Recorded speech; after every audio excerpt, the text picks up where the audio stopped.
Welcome to the Builders of Authority podcast, a show committed to helping you build authority for your brand. In the realm of business and personal branding, authority stands as a cornerstone. Authority isn't built overnight, it's built over time. So join us as we build something remarkable together.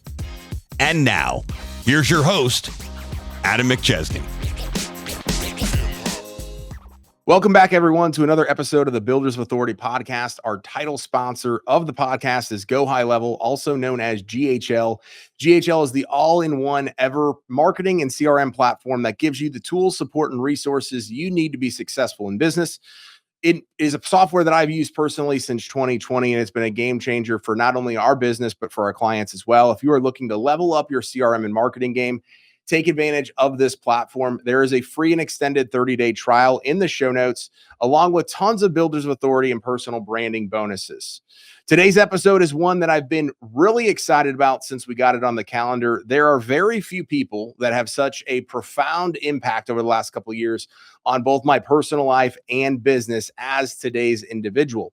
Back in 2020, as many of you know, I went full-time into entrepreneurship, and then a month later, I joined Apex, which I've talked about numerous times on this show, and it helped build the foundation of where I'm at today. So many people want to know how I got started, what I learned. One of the best things I ever did was join Apex and learn from today's guest. It was originally where I started and learned the importance of building a personal brand and my authority. My guest today is Ryan Stewman. He is the president at Apex Business Association and has many other hats that he wears, which we'll dive into today. Ryan, welcome to the show. Hey man, that's awesome that GHL's your sponsor. You know, I was thinking, it's like I used to do GHB, but now I'm really doing a lot of GHL, you know, like I'm getting older. My life's getting a lot more boring.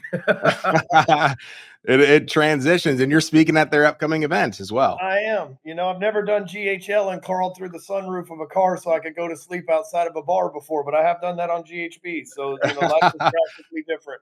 That's awesome, man. Well, thank you so much. Said that shit on your show before, so we're off to a good start here, you know. Hitting some first here. Well, thanks so much for hopping on today, man. I know you're super busy. I know you got a lot going on, but this is an episode. I remember I've been listening to your stuff for so long, and I remember you told people, like, especially if you were a part of Apex, like, get to 100+ episodes and certain amount of downloads and all that stuff, and you'll come on the podcast. We're at like 135 or something, and so ever since you said that like 4 years ago, I've been like, man, I can't wait to have you on. Congratulations, man. You know, the reason why, and I would have come on your show a long time ago if you'd have asked me, but I'm honored to be here today. The reason why I set that fucking rule was for two reasons, Adam. Number one, like, let's give them a goal to play the long game. And number two, I would be like somebody's first guest on their podcast. They do 5 episodes and quit. And I'm like, well, this doesn't fucking do either one of us any good. You know what I mean? So, but I appreciate you being a man of integrity and going past the 100 and being like, all right, now we've hit the point to get Ryan on. So I appreciate that. Even though I would have probably done your first episode anyway. I say that shit because it keeps the tire kickers and kangaroos away. You know what I mean? Oh, yeah, absolutely. Well, I appreciate that. It's been a long time coming. Give the audience, I know a lot of people listening probably know a little bit about Ryan, but tell us about how you kind of got started with building Apex and kind of where the journey started even well before that. Because I think a lot of people see where you're at right now, and they don't necessarily know how everything got started. Well, you know, I'm a prolific fuck up. If you couldn't already tell from starting the podcast off with old drug stories, you know, I was adopted at a young age, been to prison, been divorced, made all the terrible mistakes that you're not supposed to make as a young man. But I made them all in my 20s, thank God. So my 20s were a time where I was on probation, parole, or in prison, and went through a lot of difficult situations. And, you know, at one of those points, I was a millionaire, then went to prison, then came out with $25 to my name, lived in a halfway house. Within 2 years, I was back to pretty close to being a millionaire again, even though it was 2008, 2009, a down economy. 2010, I worked in the financial markets from 2004 to 2010. Our Congress, the fucking assholes that run our country, in case you're not familiar with what that is, these pieces of shit that run our country love to pass new laws for no goddamn reason. And one of those laws that they passed was called the Dodd-Frank Act, and it took me out of the financial markets due to the whole probation, parole, prison situation prior to that. And I didn't know what the fuck I was going to do, to be honest with you. You know, I had done three things my entire life. I had, you know, worked at a car wash, which doesn't pay much money. I had sold drugs, which got me put in prison. And I'd worked in the financial markets, and now I couldn't do that. Well, I knew I wasn't going to wash cars and maintain my lifestyle, even though that's actually a very high paying job these days. Wasn't then. And I know I'm not going to sell drugs because I did not like prison the first nor the second time. So, you know, I had to figure something out. When I got out of prison in 2008, while I was in there, walked in with over $1 million net worth, walked out with nothing. While I was in there, my wife at the time served me divorce papers. So I walked out divorced, broke, fucking dedicated to winning again. And my sister showed me this cool website called Facebook. And I used to make posts on my Facebook about me being the top producer and me having a good time with my friends and stuff, thinking that my bitch ass ex-wife would see it and maybe think she made a mistake and would come back to me, you know? And as a consequence of that, as a byproduct of that, people started hitting me up saying, "Hey, dude, can you do my mortgage? Hey, man, I didn't know you were back in the mortgage." Or, "Hey, man, I see you work in mortgages. Can you get us a loan? We want to buy investment property. We want to buy a primary residence," or whatever the case may be. And in 2010, when I lost the ability to do that job, I thought, man, I'm fucking on to something here because I'm doing 5 or 6 deals a month. I mean, when I say I was top producer, bro, I was running through 30, 40 loans a month. I mean, I was by myself, no team like all these other people claim. I was a fucking machine like I am today. And I'm like, man, I'm on to something. But if you recall, in 2010, there were no Grant Cardones online. There were no Tony Robbins wasn't online. You know, Gary Vaynerchuk didn't exist yet. Maybe he had Wine TV, but he wasn't the loudmouth, annoying guy that we know today that's all over social media. You know, I didn't have anybody that could mentor me to carve out this lane. So basically what I'm saying is I know what the fuck I was doing, but I got a course from a guy named Frank Kern, and it was teaching people how to make digital products. And these guys, they would syndicate email lists, and that's how they did all of their stuff. And I didn't have the money to get into any of that, or the knowledge of the people or the reputation. And so I was like, I'm just going to use social media at work for, you know, getting mortgages. I'm sure I can use it for getting clients to train mortgage guys on how to use Facebook to get mortgages. And now that sounds so normal. Yeah, we use Facebook to get mortgage clients. Back then, I might as well have been speaking Greek to people that lived in France. Like it just, you know, just a third party translation that was unfeathered. Like people would be like, what is Facebook? And no, like Facebook's a fad, and you know, social media is bullshit. And I'm a professional mortgage officer. I'm not going to get on Facebook and beg for business and shit. I mean, it was that rare, and there was nobody else doing it. So I didn't have a person to go to. Hey, mentor me on how to do social media, mentor me on how to run Facebook ads, and you know, it was just me on an island by myself. But I kept doing it. Finally, you know, probably about 2013, Facebook starts to go mainstream. Almost everybody's on it. I think that was about the time they hit 1 billion users, and or maybe it was 100 million. It was a high number at the time. I know now the numbers are so big that you know, they're unfathomable for what it was at the time, and it's a mainstream platform. But about 13, you know, I had enough success over a 3-year period teaching loan officers, and then I started doing these little small events at my penthouse that I rented in Dallas. I leased the penthouse because, hey, it's a fucking penthouse. That was cool. I wanted to check that off my bucket list. I wanted to live like the drumming kids from different throats. You know what I'm saying? So, but the penthouse had a 5th floor like lounge where I could throw events. So I'm like, okay, cool. I can go rent a house or rent an apartment, and I can, you know, pay for a hotel, which if you've never thrown an event, you wouldn't know this, but hotels love to fuck you out of all the money you make at an event. That is a fucking fact, ladies and gentlemen. Yep. And so that happened to me twice, and I'm like, fuck these guys, not doing that anymore. So I started throwing events at this lounge in my building, and I'm like, okay, I can pay $6,000 a month for this penthouse, and I can live like this penthouse and make cool social media videos, and then I can throw events for free on the 5th floor. It'll save me $30,000 a month from these events that I'm doing. And you know, the first event probably had 5 or 6 people. Second event, probably 3, honestly. But about 2 years into the game, you know, I got 50, 100 people coming to these smaller personalized workshop type of events on how to set up your Facebook, what to post, how to build a quick funnel to get people to opt into it, and how to email people. and I still do these today. I still do these kind of events. They've evolved a lot from how to set up a Facebook to how to properly set it up and things of that nature. But, we called it Break Free Academy at the time, which is still the name of my company. And about 2018, I decided that I don't even know why I decided this, to be honest with you, Adam, but I decided that I would rebrand as just Apex.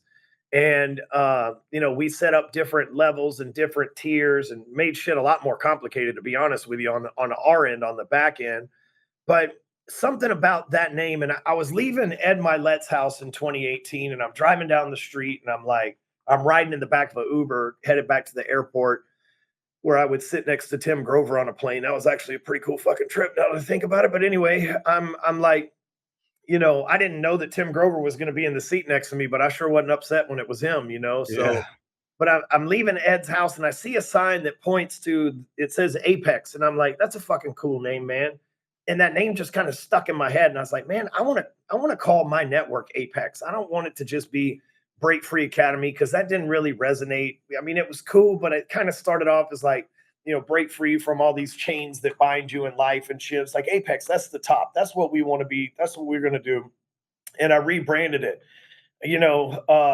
That year, the next year, 2019, and I know you didn't ask for my life story, but I'm going somewhere with here. That next year, 2019, we had our 2 events where we threw in less than 30 days with no preparation that had 1,000 people show up at them. And I'm like, wow, man, I'm really onto something here. This shit's really grown a whole bunch under this new brand. And then obviously we all know what happened in 2020. And I think that was probably my favorite year to be alive, to be honest with you. A lot of people are bitching about it. And I was like, that year was fucking awesome. First of all, I got a fast car. There was no traffic. Second of all, there were no lines at any restaurant. Third of all, motherfuckers had to stay 6 feet away from me. I'm cool. I prefer 50 feet away from me, but 6 was fucking fine too. I mean, it was like a dream come true for me. And we had a hotel give us our money back and say, you can't throw your event for 1,000 people here. And I'm like, well, shit. So I gave everybody their money back that had paid for tickets, refunded all the sponsors, and I threw the event for free online. I was the first. I've done a lot of firsts, and we're not going to get into all of them, but I threw an event for free online where all my friends live streamed trainings through YouTube. And we had about 30,000 people attend. It was like perfect timing, Adam. It was like right after everybody watched the Tiger King and there was nothing left on Netflix because everybody had been home for a couple of months. And, all these guys that are way richer than me, Tony Robbins, Eric Worre, they're building these multi-million-dollar studios. And I'm like, bro, just pull out a camera and we'll live stream this shit on Open Broadcaster and act like we're actually doing something. So we're just in there feeding videos, acting like it's this big live event from all over the country that we're doing, man. Kind of like how the news does shit now. And, but I was like the first one to do that. And it was like perfect timing. And it just created this record trajectory for the next, up until recent times now. And so I know you didn't ask for all of that, but that's kind of the gist. Now you can pick apart what parts of those stories you want me to elaborate on or whatever, man. No, I appreciate you sharing all that stuff. There was things that like I've heard, but I know a lot of the audience, if they've heard about you or they've been following you or they're in Apex, maybe they didn't know that stuff as well. But it was funny because I still do remember I was still working in medical device sales at that time. And I'll never forget, I was at my old apartment watching that event back in 2020 after it went virtual. And it was just amazing how many people were on there, but the way in which you got all those people to deliver trainings and things like that. I mean, it was awesome. And so a couple months later, now that's like normal shit. But back then it was like, oh, fuck, there's another first, It was literally like mind blowing because so my trajectory, and I just want to like kind of bring this full circle of like how I got in the ecosystem, because I don't think I've ever told you this as well, but I hear so many people that have been following you for so long, like 10 years at some point, and then they end up getting an Apex. And so it's just interesting how life has a way of working itself out. But I started in medical sales in 2016, and I have no idea how I came across the Hardcore Closer, but that's how I found you. I found a blog, and then I found Sales Talk with Sales Pros, and I started getting inundated inside of the Facebook group. And then I found phone sites in 2018, started doing that for a couple of years, and then ended up going into Apex in 2020. And I think like so many people think of like, hey, how can I go do something and get immediate return back? right? And you were talking about all those different things. You threw events for 2 years and got to 50 into 100 people. So like, what do you say to the people that are just like looking for that like immediate gratification, that when you've clearly built something where it's years in the process of doing this that you're seeing right now, like, what do you say to that individual that's like, no, I need to know what I'm getting out of putting this work in? Oh, I'd say to that individual, you have unrealistic expectations. And outside of winning the lottery or getting a large inheritance from a dead relative, there's no immediate results in anything. You can't go to the gym and get immediate results. You can't eat a bowl of salad and get immediate results. You can't put your money in a deal and it pay you back the next day. I mean, especially in 2024, maybe you could put money in crypto next day, or maybe you could go buy a house and flip it the next day, or maybe you could go get a car or a watch and flip it the next day. Those days are fucking behind us, thanks to these cocksuckers that run our country right now. Those days are a few years behind us, but realistically, all that shit was built on a false foundation anyway. There's an old saying in the Bible, build your house on the rock, not the sand. And I'm paraphrasing, but if you build it on the sand, the tide will wash it away. The sand's unstable. And most people are trying to build a foundation on sand. They want, the get rich quick thing. They want to sell EIDL loans or ERTC tax credits or the next crypto hot coin or the next gimmicky.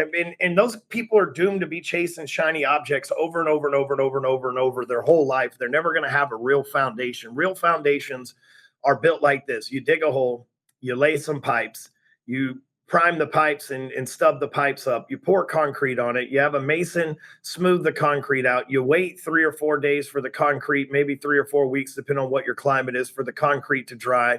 Then you come in, you have framers build on top of that concrete. Like, that's what it takes to build a foundation. It's so different in business, like the chances of you becoming the Hawk Tuah girl and even that chick ran her 30 seconds of fame. You don't really hear much about her anymore. This was a lady who was everywhere, an internet sensation. And here we are probably 120 days later, and you probably already forgot about her until I mentioned her. That's the price of an instant success, or the price of an instant, we've seen a lot of bands and shit over the years, one hit wonders. They have one great song and then they never play anything else again. And you don't want that in your life. You want to be, taking back the music metaphor here, you want to be somebody like Led Zeppelin, where 30 years after you're dead, people are still fucking playing your shit on the radio. The Beatles, after you're dead, people are still playing your stuff on the radio. Those guys weren't one-hit wonders. Those guys weren't like instant success. We don't know how many bars and how many dive places and how many shitholes they played and how many practices in a garage they played and how many people booed them off the stage when they first got started. How many of their friends told them, "You fucking suck at guitar, Jimmy Page," right? Like, how we know those. You don't hear those stories because nobody's going to admit that now, because here's how success works. In the beginning, everybody shits on you and tells you you're crazy. And then when you win, they don't want everybody to know they shit on you in the beginning. So they're like, "Yeah, dude, I was with Jimmy Page all along." And Jimmy's probably sitting there going, "This motherfucker told me to give up guitar after like 2 weeks of playing it," But that's business as well. You want these instant results or this instant turnaround. It can happen. It won't happen long term. What you've got to do is you've got to build. You got to do the work. There's no there's no outrunning the work, right? And it's just, it is what it is. It takes you a minute. If you're going to be social media famous, it takes you a minute to build up your social media. If you're going to be, business famous, it takes you a minute to build up your brand.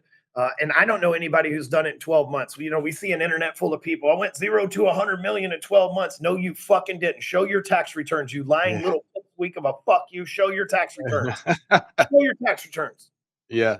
Well, and that's where I think so many people get skewed, is because they get excited, they get inundated with all the fake bullshit that we literally see all day long. And people don't have to necessarily like show the receipts, right? And that's where like people get off, where it's just like, man, and I know you and I have had conversations about like what I've gone through, but like, man, it sucks so much because I have to like do the right thing, and I think that's one thing I admire about you so much. And one of the things that like on the surface level might not be the thing that people always take away from like you and how you run things, but like you have taught me by your actions to be like, man, a lot of times you just got to take the higher road.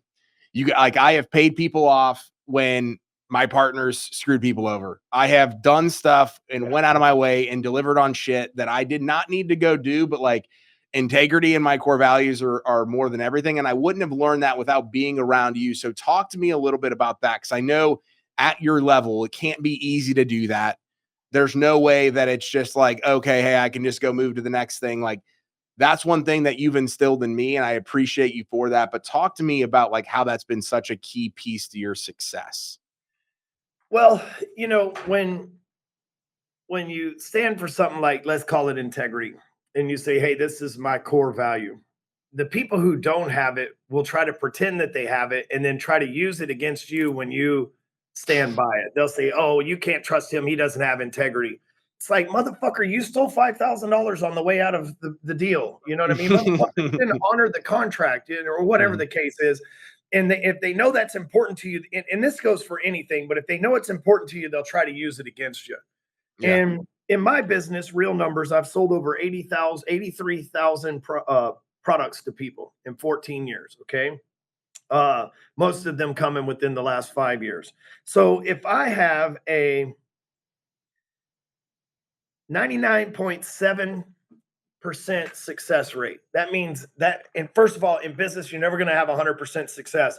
You need to make it right 100% of the time, but that doesn't mean the other person fucking appreciates it. There's like ice cream doesn't even make everybody happy because there's lactose intolerant motherfuckers out there. And then even the people that like ice cream, you can give them vanilla and they're like, well, I like chocolate, or I'm allergic to nuts, or whatever the fuck, right? Like it's impossible. But at 83,000 people, if I just have a 0.3% failure rate, right, or a 0.03% failure rate of people that were dissatisfied, that's 2,500 people, 2,490. I probably have 200-300 people that I just, they ain't cut it. I haven't had to make it or whatever. And the problem we'll find in business is those 20, let's call it 2,490. Those 2,490 are going to be loud. They're going to be the people that go to Google reviews and leave you a 1-star review, even though the other 83,000 people didn't leave you a 5-star review. They're going to go to the Better Business Bureau and bitch, even though the other 2,500 people, the other 82,000 people didn't do that. Because the people that are winning are focused on themselves and focused on winning. And the people that are upset, they're just upset in life. You ever go, like, if you ever get a 1-star review on your Google profile, click on that person's name and look at, they've never written a 5-star review in their fucking life. None of them. That's all they do is they wait till somebody pisses them off and they're like, I'll teach you. And they never look. I'm probably guilty of it too, man. I leave some 5-star reviews, but if somebody pisses me off, I'm like, I better let these people know that this XYZ company doesn't do business right or whatever, and that's just the way that we're wired. So, a lot of people say, man, I want to get a big business. Yeah, but could you stand 2,500 people fucking mad at you? Right? Sounds good to say I've sold 83,000 products, but there's probably 2,500 people. I don't think there's that many with me, but let's just say that there is. They're like, he doesn't have integrity or whatever the fuck. But that's still a 99.7% fucking success rate. That's unheard of. And in business. So, these are the things that nobody tells you when you go to college, and nobody tells you when you're starting up a business. And like you said, man, I've had deals where I refunded people's money, I made it right, and then still gave them the shit that they paid for, that I refunded them for because they're unhappy. And they still tell people that, oh, fucking, this, that, and the other. And it's not just in my Apex business. It could be in phone sites. It could be in, my real estate business. It could be in my lending business. It's just something that we have to deal with. And if people know you stand for something, then what they'll try to do is they'll try to use that against you. Oh, Adam says he's all about nicely combed hair, but I've seen his hair messed up before. You know what I mean? Like that's what fucking people do. And so, if you're out there building a business, there's a couple things I can tell you when it comes to making things right and dealing with heat. I call it heat when the customers are upset, right? Putting out fires. First of all, contact them. Don't run from them. Don't hide. Don't be an introvert. Contact them. Reach out to them. Talk to them. Second of all, tell them to fuck off because you got to assert dominance. No, I'm just kidding. But second of all, like approach the problem head on. You know what I mean? Hey, what's the deal here? What I got to do to make it right?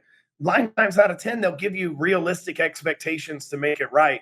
It's the 0.001% that are like, well, I want $1 million in a winning lawsuit or whatever the fuck their desires are against your business, right? But 9 times out of 10, those people will say, look, man, I just really wanted the siding put up this way. If you can tear it down and fix it, I just really wanted my house painted this slightly different lighter color that I guess I didn't explain to you in the beginning. I really just wanted my fence put up, with the bars on the other side, the blocks on the other side. I just really wanted, my roof to be more of this way or whatever those things are. And it gives you an opportunity to assess the damage and assess the problem with the customer and fix it. Cause, people, they tend to think, oh, nobody cares about me. It's press 1 for English. It's enter a code to get a voicemail system. They never call back. There's no customer service. And when you show up and you can deal with those things and stand out, when the whole country's businesses are automate this, artificial intelligence, this, and you can add a human touch to it and actually be a problem solver,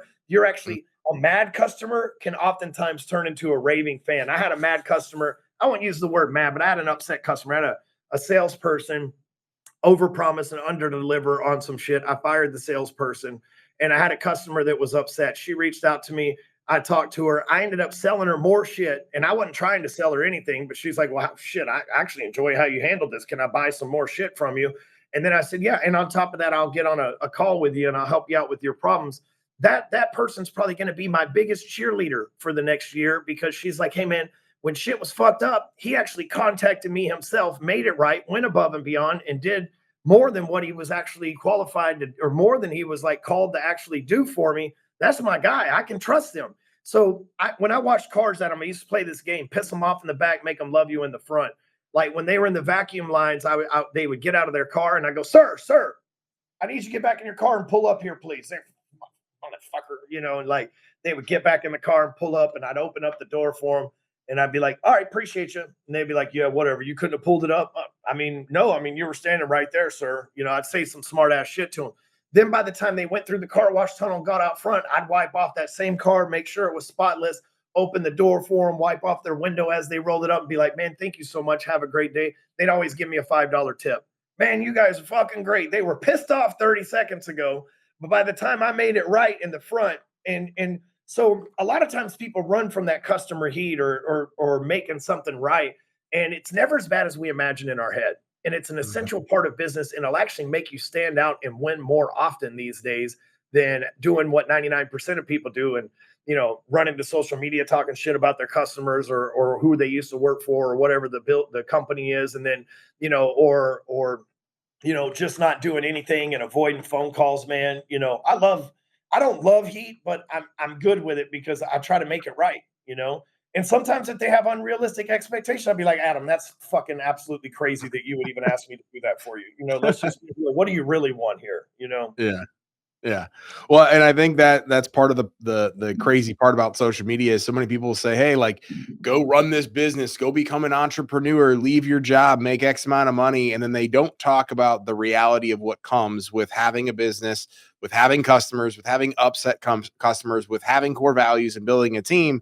And so most people have this blurred vision of what it's actually like to run a business, and nobody teaches them all the stuff that you talk about. And so when they're hit with that, they run, they hide, they go for the low blows on the people that are doing things the correct way. And so I think that's one of the biggest problems. There's so many like people that are essentially running their own business that are really just entrepreneurs. They want the things that you get from having a business, but they don't actually want to do everything that it takes to become an entrepreneur. Well, if I'm being honest with your audience, a lot of that's my fault. I started the penthouse trend. I started the black t-shirt and tattoos trend. I started the fancy cars trend. I started the fucking fancy watches trend. Nobody was really, I started the private jet trips shit. Like nobody was doing that when I started doing it. We're talking 7, 8, 9 years ago. 2014 was fucking 10 years ago, was in penthouses. Now everybody's in a penthouse in Miami. But like nobody was posting that kind of lifestyle other than maybe Dan Bilzerian. But he always had 10 chicks with him or whatever. And kind of a different scenario. None of the business guys, Dan was like modern day Hugh Hefner, and none of the business guys were doing this stuff. They weren't showing off what it looks like to be a winning entrepreneur and stuff. And now I realize that I'm sorry, everybody. I shouldn't have. I was showing off real stuff, and so were a lot of people in the beginning. And now we see a lot of that. You can go get a Lamborghini note for 10 years. Anybody can charter a jet with 10 of their buddies and shit like that. It's different nowadays. It's it's a shell game where people are pretending to do stuff. But here's the reality behind all this. It's the hardest thing that I've ever done is uh, create a standard and live by it. The second hardest thing that I've ever done is run a business. It's easy to be a father for me. I have 4 kids. It's easy to be a husband. I love my wife, and I try to prove it to her on a daily basis. You know what I mean? And I'm a good friend, you know, and I'm a good pet owner. But fuck, it is hard running a business. It is, you know, because you've got so many moving variables. You've got employees, you've got the IRS, you've got contractors like bookkeepers and CPAs and financial advisors, and then you've got the contractors that maybe do the work for you, guys like Adam that builds your website and runs your ads and shit like that. And then you've got the actual employees that are in-house with you, whether they're virtual or whether they're in-house, but the actual core group of people that you're in charge of leading and managing.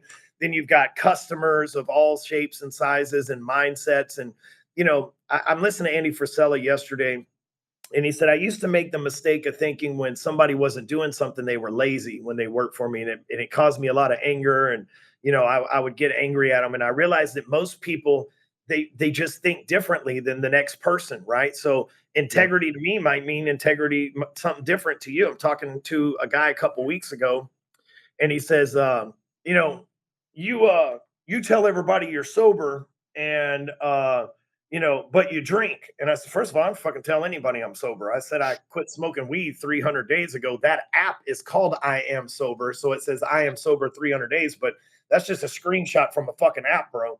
And he goes, well, you know, I take that very seriously. I said, I understand.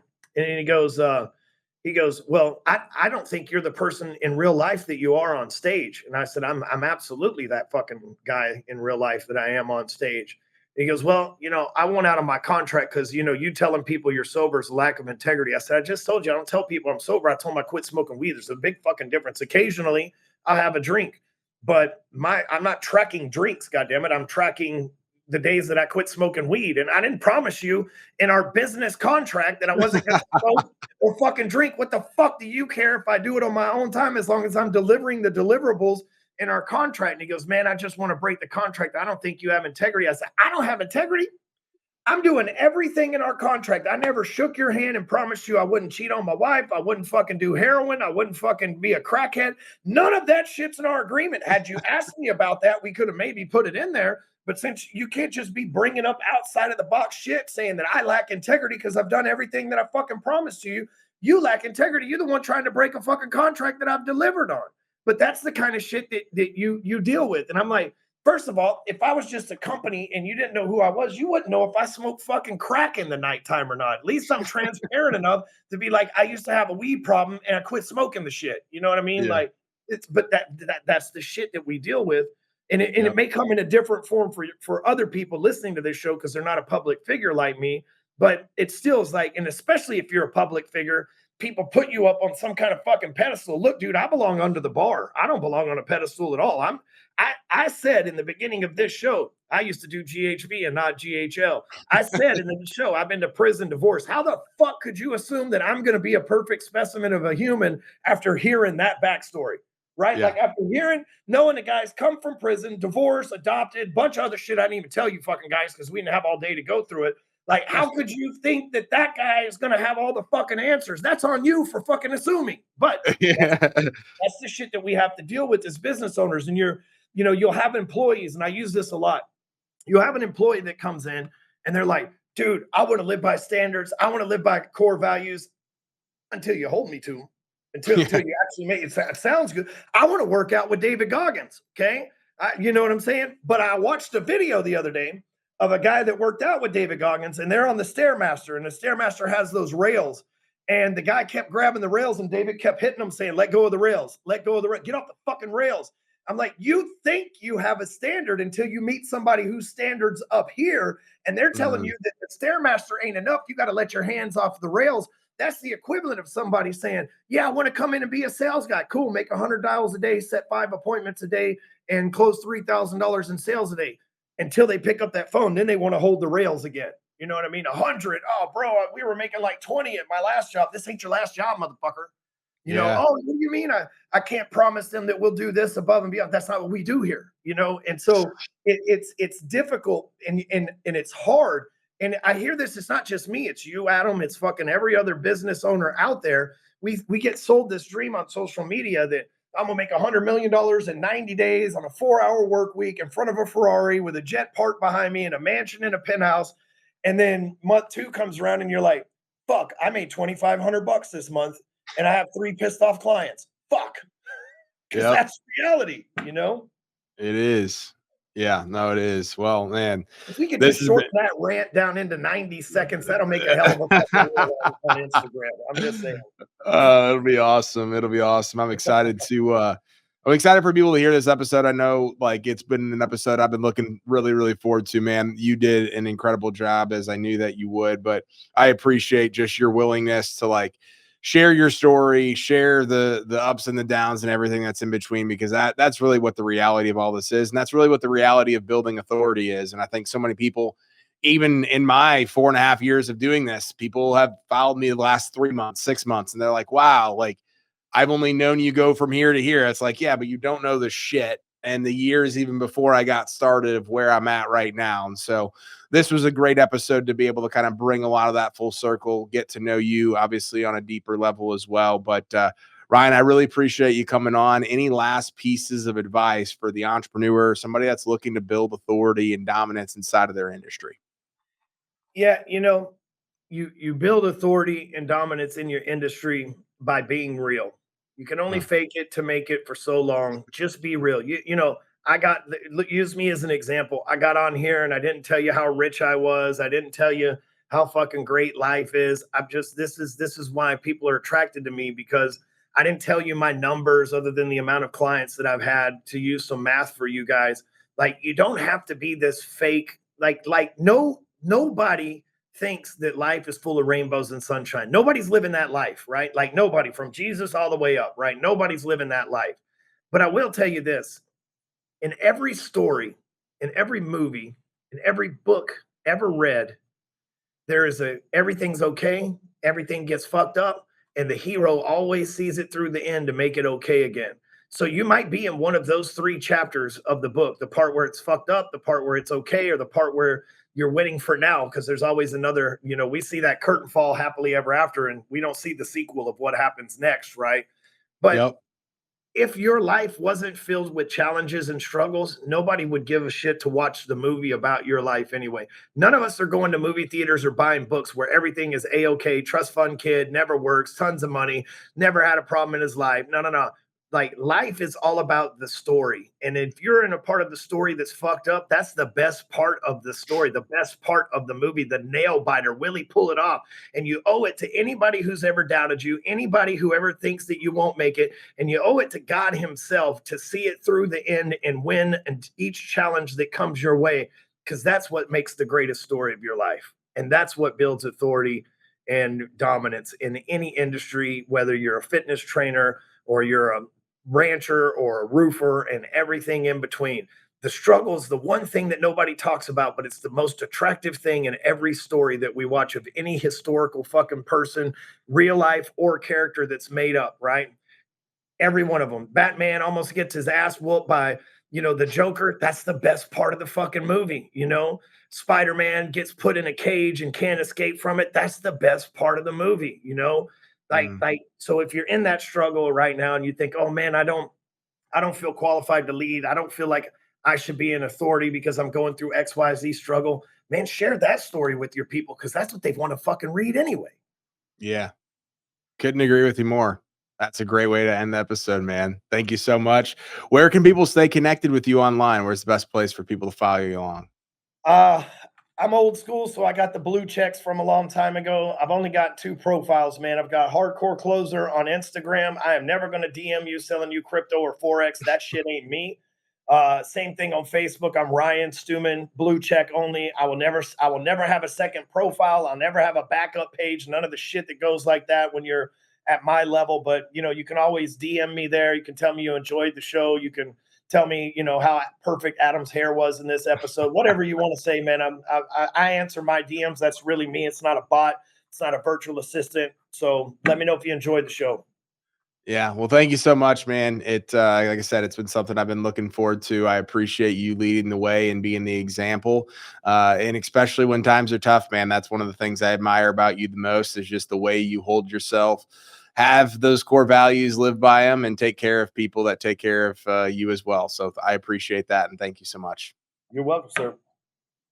And thank you again to our guests for listening into today's episode and to our title sponsor, Go High Level. Without them, we aren't able to produce the quality of content that we do, like on this episode today with Ryan.